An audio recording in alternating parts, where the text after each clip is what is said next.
You get a chance to go at it with Mike Bray, a coach who you've coached against, even going back to when he was at Delaware, right? Did you coach when you were at Hofstra? He was at Delaware. You guys went against each other, no? Yeah, yep. Mike was always 1 year ahead of me. He got to the America East at Delaware 1 year ahead of me. Then we went to Hofstra, and then he went to Notre Dame 1 year ahead, and then we went to Villanova.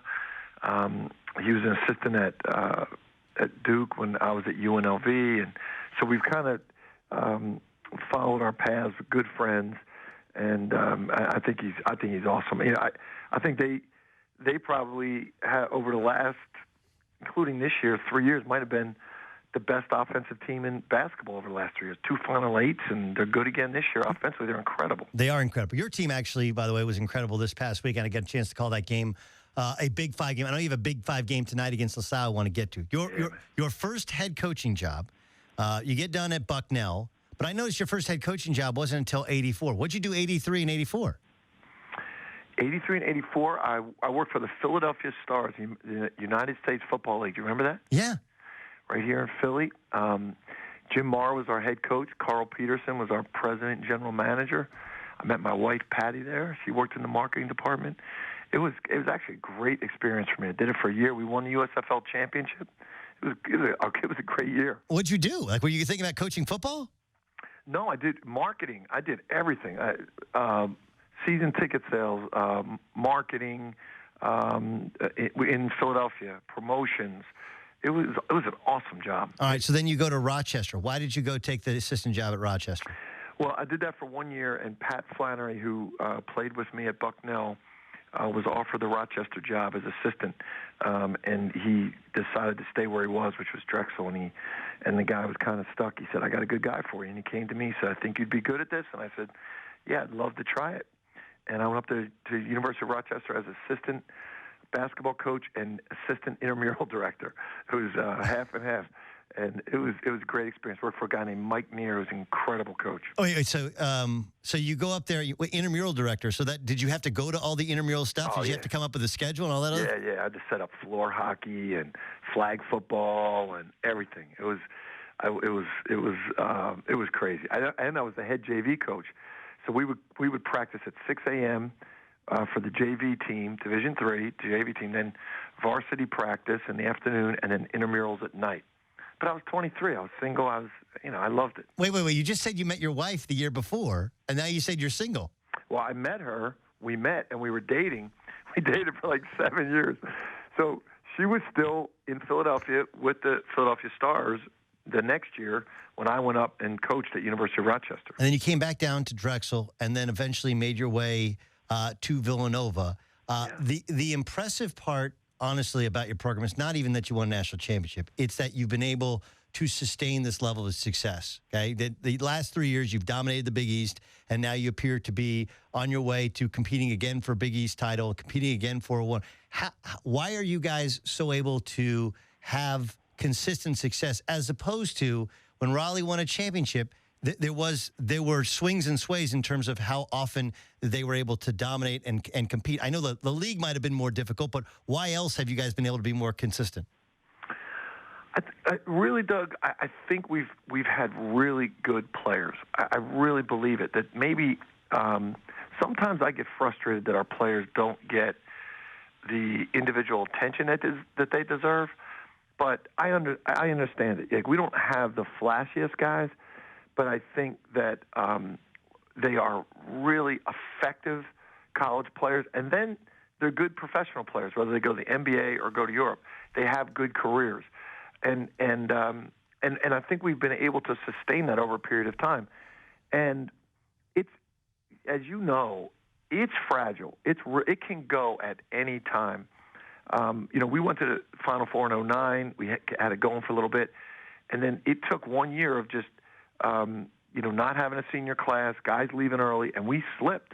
We had a 13 and 19 year, so we have slipped.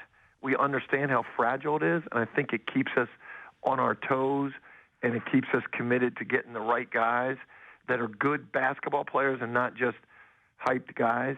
And I think we've done a good job. I think we have really good players. I would agree. Well, I'm going to get into that in a second. Families for Freedom, familiesofreedom.org. You can go to if you want to read more about this weekend's game, the Never Forget Tribute Classic. Jay Wright joining us, head coach, the #1 ranked Villanova Wildcats are also defending, of course, national champions, taking on Notre Dame on CBS, followed by Pitt versus Penn State on CBS Sports Network. The event will partner with the Families of Freedom Scholarship Fund, which helps support the education of children of the victims of the September 11th terrorist attacks. Both games, of course, are on CBS Sports Radio, where we broadcast on a daily basis. So you mentioned you have, but in 2009, if I don't recall correctly, you guys, and that was another great run that you had, culminating in the Final Four in 2009. You had like a #1 recruiting class, but I thought the thought was that those guys weren't really great fits for Villanova, that some of those guys thought they were the one and two done variety. They weren't like the players you have now. Is that a proper assessment of that group as opposed to this group? I would put more of the it's true, but why that happened was more on us than the players.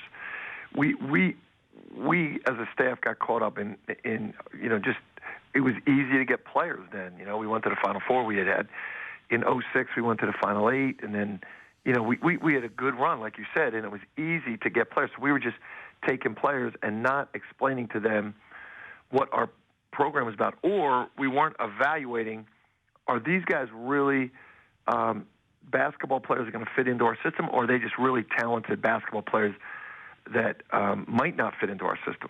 And it was as much, we're the adults, we're the coaches. Of course, kids think they're going to come in, they're going to go to the NBA, and we want them to go to the NBA, but I don't think, did a good job of explaining them how we wanted to do it at our place.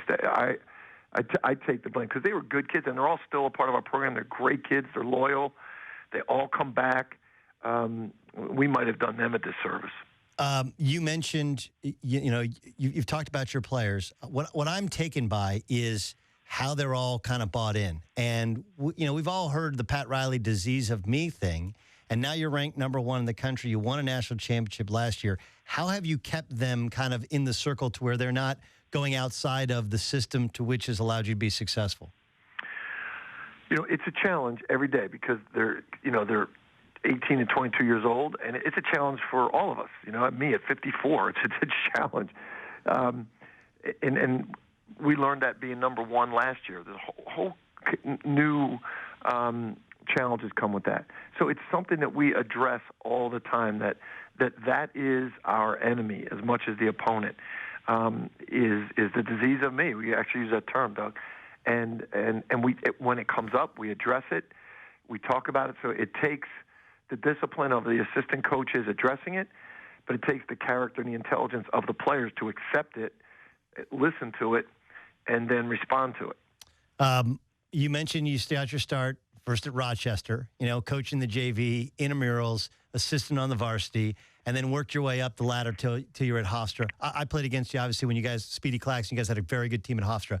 But you coach differently now than you did then. What about you has changed so dramatically that you've established kind of this style of coaching, both offensively and defensively, throughout your path to success? I think a lot of things have just gradually, certain basic things have stayed the same, but a lot of things have gradually changed with the game. A simple concept is, when I coached and you played, especially you played for Eddie Sutton there, help side defense was so aggressive and loaded to the ball and no easy baskets at the rim, and where we've changed so much into defending the three and not getting as upset if a guy gets a layup. A lot of things like that, utilizing the three-point shot, and understanding the value of attempts as opposed to just makes.